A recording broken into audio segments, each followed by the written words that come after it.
Good morning and welcome to episode 47 of the PlayStation Experience podcast. My name is Seth and I am flying solo this week.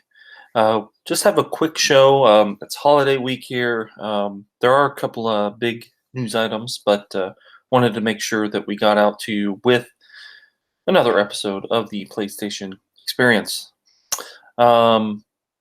Usually, we would go into what we've been playing, and the only thing I've been playing is actually Gran Turismo Sport and Apex Legends, which I will get into here in a minute. Gran Turismo Sport it's been out for more than a year and a half and is still getting monthly updates, new tracks, new cars, things like that. It is still a tremendous game. Might be my favorite exclusive game on PlayStation 4. So, before we get into some Apex Legends discussion, I want to run down the drop from the PlayStation blog. This week, Final Fantasy XIV Shadowbringers was released in early access, and I know a lot of people are excited about that. Also, Sea of Solitude, the indie-ish game from EA, published by EA, was released. And Stranger Things 3, the game, is out on July 4th, coinciding with the season on Netflix.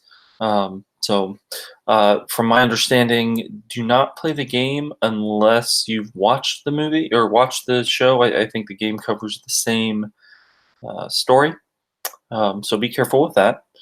And then Tour de France season 2019. That was my really bad attempt of a French accent, which failed miserably.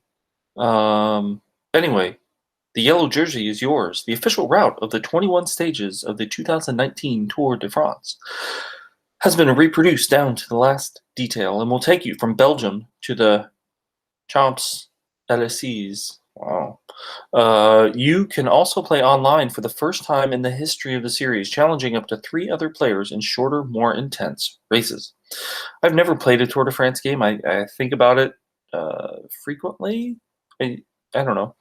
I do think getting into racing games recently, and I have a steering wheel and whatnot. I do think that it would be kind of cool with Tour de France if there was a way to connect a stationary bike to the PlayStation, so then you could actually bike while you're biking the Tour de France. Tour de France. That would be cool. I don't know how possible that ever is, but maybe someday. Then I could get some exercise while not actually going outside. Anyway, on to some news that is kind of upsetting to me. Upsetting is too strong a word because whatever. But so PlayStation Plus games come out the first week of every month. I don't mean they come out. They're released or as free. We get 2 free games right now. They took away the PlayStation 4 or PlayStation 3 and PlayStation Vita games. Have not replaced those with an extra PS4 game or PSVR or anything like that. So last week, as is customary, they announced the new games on Wednesday, and those new games at that time were Pro Evolution Soccer 2019 and Horizon Chase Turbo. 2 games, Horizon Chase Turbo I have on Switch, but I will probably play it again on PS4. It's a really good arcade racing game. It's Outrun. If Outrun, it's a spiritual successor to Outrun. It's very good. And then Pro Evolution Soccer is routinely discussed as maybe the better playing soccer game every year, but it's just missing all the licenses that FIFA has, of course. I was excited about it, but then when the games were actually being released on Tuesday, Um, the PlayStation blog just put up a little announcement that says, "Update: We are making a swap to the PS Plus games lineup for July. This month, we are adding Detroit Become Human Digital Deluxe Edition, which also includes Heavy Rain, to the July games lineup instead of Pro Evolution Soccer 2019. We apologize for any inconvenience." So, um, I've already played Detroit Become Human. It's a great game. There's no qualms about Detroit being a free game. Um, and as far as including the digital deluxe edition, which includes Heavy Rain. Heavy Rain was a PS Plus game sometime in 2018. So if you've been a PS Plus member for a while, you already have it. Both are really good games. I love Detroit. It's in the top tier of my favorite games of the generation. Great game. And now I sold it back because I had it physical, so now I have it digital again. Theoretically I could play it again. Probably won't.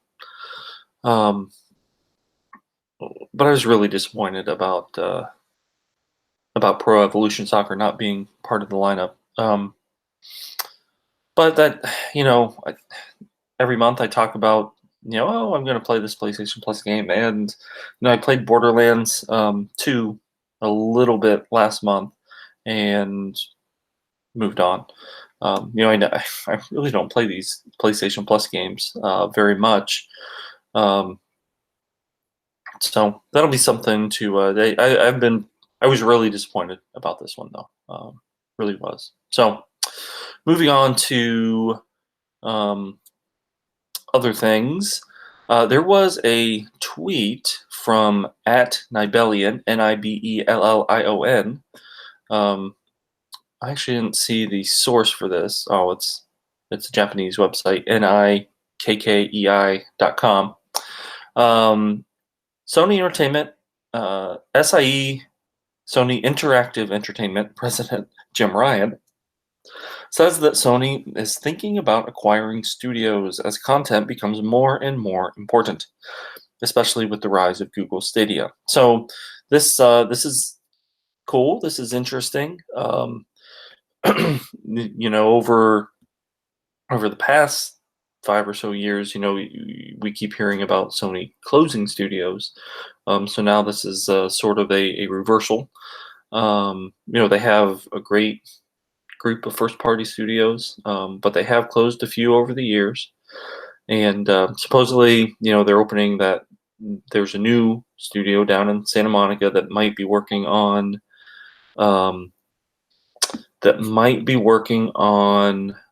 an Uncharted game, and but this is talking specifically about acquiring, brand new studios. And I think it's got to be a response to Xbox, who has acquired a lot of promising studios and should be hopefully seeing a lot of good new first party games over on Xbox. That's been PlayStation's calling card really for PS3 and PS4 is the great exclusives. That's the reason to own a PlayStation, and it'll be interesting to see who they go after.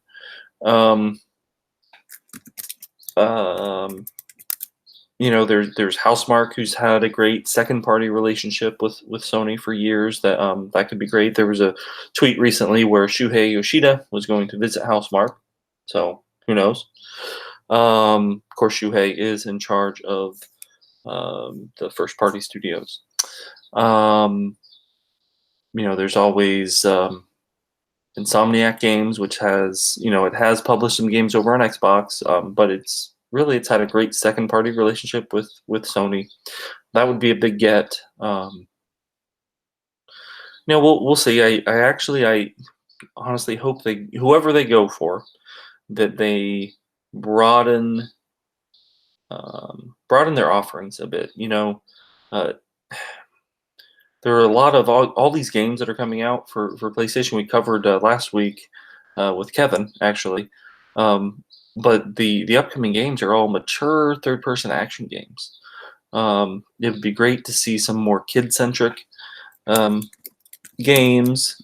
Um, just something different to pad out the variety of offerings. So that will be fun to watch. Now, Apex Legends Season 2. I had not played Apex Legends for about 2 weeks prior to Season 2 launching. So when I jumped back in, actually last night, it took a little bit to get back into the pace of things. I have not bought Wattson yet, though my Mark, who was on the show a few weeks ago, did, and just kind of figuring out how to play as Wattson. She's a really promising character, and uh, I look forward. I'm at like 10,600 Apex credits or whatever the red currency, and so once I get up a few more levels, I'll be able to buy Wattson. So I did buy the Apex Battle Pass. Loving the initial skins. There's a skin for the Spitfire that's pretty cool, and a Caustic skin, which I don't have Caustic, and a Bangalore skin that I actually like a lot. So those are cool. The new Battle Pass. So they changed it from upgrading based on just on experience points, which is basically time spent, to uh, to having challenge. It's all challenge based. Um, so every day you'll have 3 daily challenges to complete, and mine yesterday were challenges that I was never going to complete, but that's fine.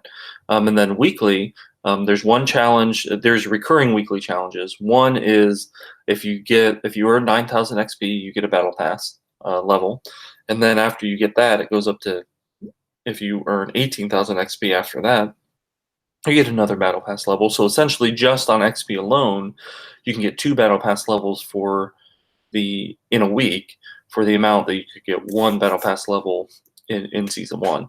And then you could also get a level for completing 5 weekly objectives and another one for completing 10 weekly objectives. So those are, pretty easily 3 battle pass levels that you can really go for. And then there's also 7 weekly objectives that will change from week to week. So like mine last night, one of them was I had to drop in certain areas. So I had to land in like the airbase and Skull Town and a couple more places. And so there were 4 different games. We landed in the 4 different areas, and once that happened, my battle pass level popped. I got a couple battle pass levels last night. So some of the other ones are damage based. Making knockdowns with a certain character, making knockdowns in a certain area. Just all sorts of different things. They don't all give you battle pass levels. Some of them give you stars, which contribute toward that weekly 9,000 XP, 18,000 XP, that cycle. Your stars contribute toward that. So I'm liking it initially. We'll see kind of where it goes. The skins look a bit cooler. Some of the rewards, like level 3 unlock, is some new music, Wattson's theme music, which is pretty cool. So I'm really looking forward to hopefully getting a little bit farther in the battle pass.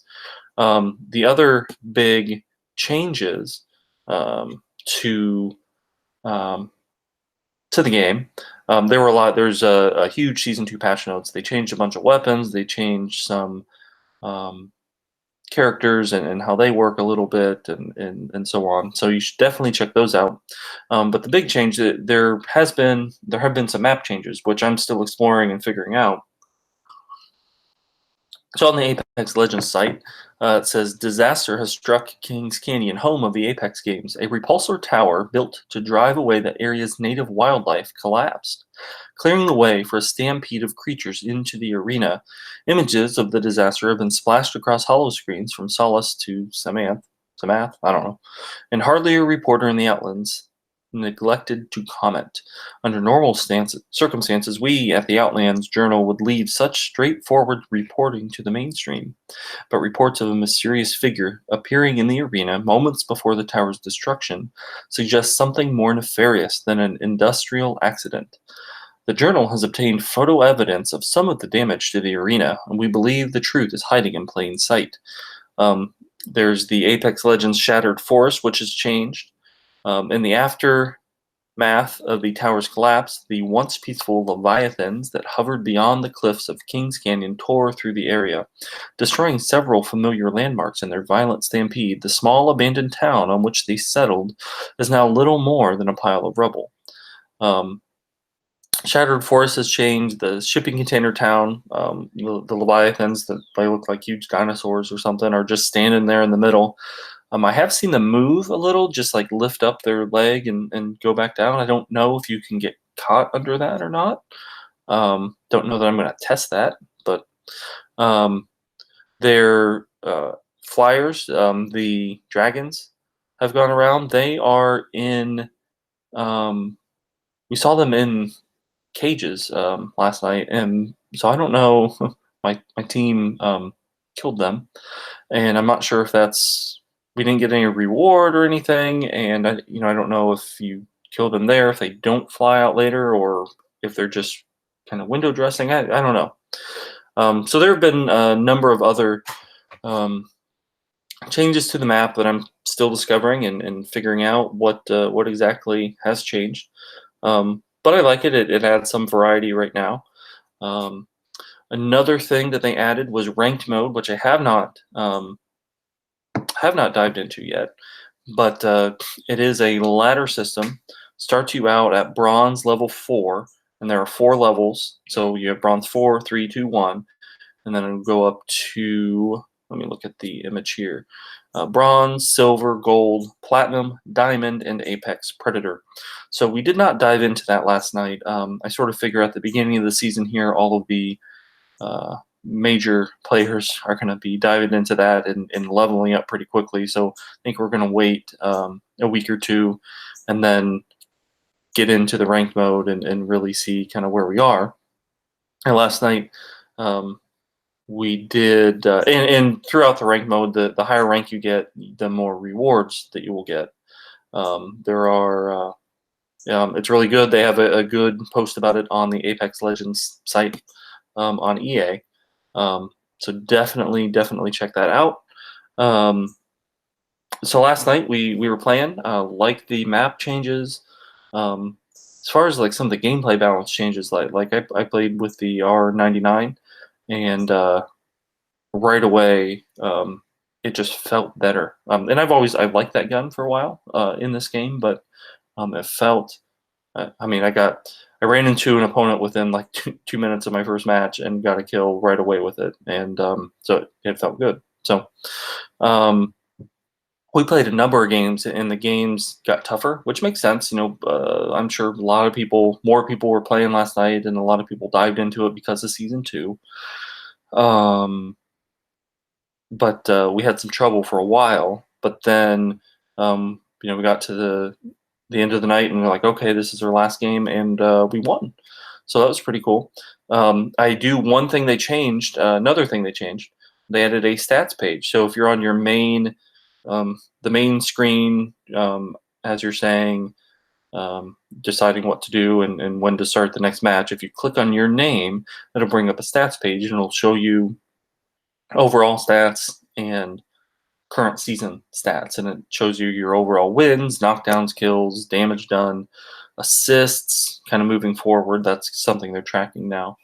That's really cool. I knew that I'd won a handful of games, but didn't know how many I'd won. So last night's win was my 7th overall, which is fun. Long way to go, um, but I'm digging season 2 and looking forward to continuing to play it. Now it is July 4th, and we'll be away from my console for a little while. But the nice thing, like about the Battle Pass challenges, so if you don't play in a given week, when you come back the following week or sometime later on, or if you don't complete a challenge in a given week for the weekly challenges that change, you can complete them later on and they stack, I believe, to where like one of my challenges is to have 500 damage with the submachine gun. So if I don't get that this week, then next week I can continue working on that while also working on whatever my challenges next week are, which might be, maybe it's, get 2 kills in Skulltown.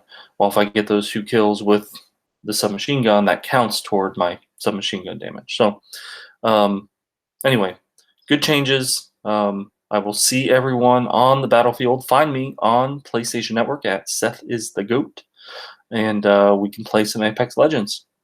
And with that, short show. Thanks for listening. Have a great week.